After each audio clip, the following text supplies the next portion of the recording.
मजलिस के मोतमद उमूमी व साबिक रुकन असम्बली सैयद अहमद पाशा कादरी को खराज पेश किया जा रहा है। गुज़िश्ता रोज़ साबिक रुकन असम्बली अपने मालिक हकीकी से जा मिले थे।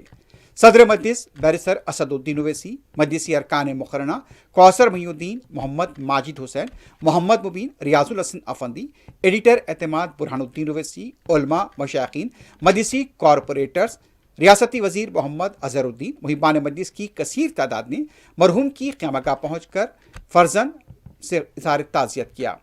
आज मरहूम रुकन असम्बली की नमाज जनाजा मस्जिद हकीम मीर वज़ीर अली में बाद नमाज ज़ोहर अदा की जाएगी। तदफीन अहाता मस्जिद हज़रत सैयद मुहीउद्दीन पाशा ज़रीन कुल्ला नूर खां बाज़ार में अमल में आएगी।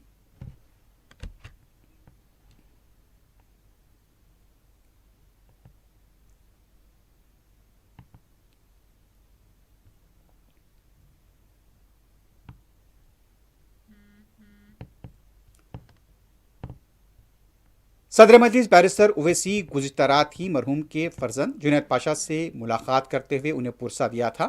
रियासती वज़रा के अलावा BRS के कारगुजार सदर KT रामाराव, साबिक़ वज़ीर हरीश राव, तेलंगाना जागृति लीडर के कविता ने भी मरहूम के अफराद ख़ानदान से इज़हार ताज़ियत किया है।